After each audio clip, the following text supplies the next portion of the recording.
Welcome to this week's Supply Chain Update, brought to you by Phoenix International.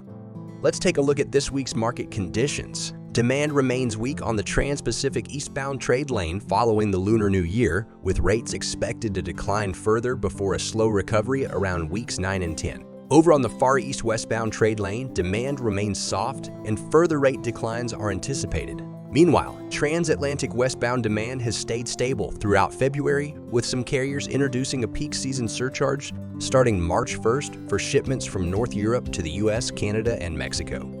Next, for operational updates, there are no reported equipment shortages on Trans-Pacific eastbound, and carriers are maintaining strong vessel utilization due to pre-holiday shipments. On the Far East westbound lane, occasional equipment shortages persist at origin due to blank sailings and vessel delays.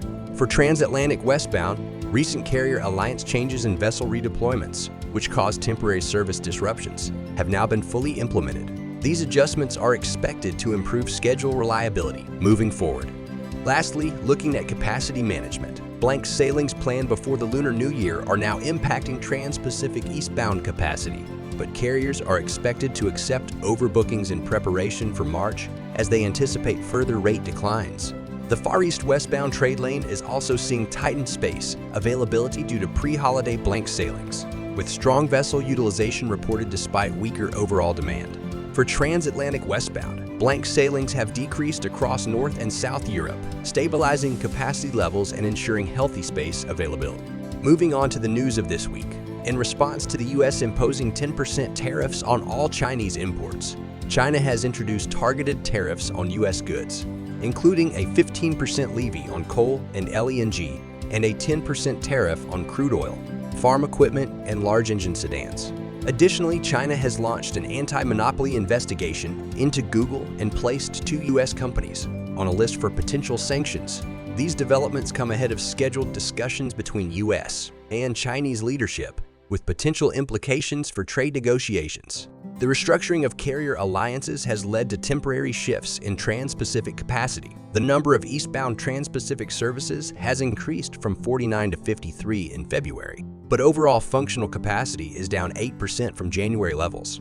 While service offerings have grown, carriers are actively managing space availability, which may influence rate trends in the coming weeks. With U.S. tariff measures affecting Canadian exports, Canada is reconsidering efforts to expand its oil pipeline network beyond the U.S. market. The $24 billion Trans Mountain expansion completed in 2024 has already boosted crude exports to Asia. Discussions are now surfacing about reviving the Energy East and Northern Gateway pipeline projects to reduce dependence on the U.S. and strengthen Canada's position in global energy trade. Brazilian exporters are taking advantage of a 36% drop in spot rates for container shipments to the U.S. Gulf Coast since early January. Declining cargo volumes have driven rates lower, enabling exporters of low-value goods to secure more cost-effective shipments. Analysts suggest that this trend could accelerate a market rate recovery as demand gradually increases and capacity remains limited in the coming month. And that concludes our update on the global supply chain. Thank you for joining us. We will continue to monitor these developments and keep you informed. You can follow us on LinkedIn and YouTube for more supply chain related updates.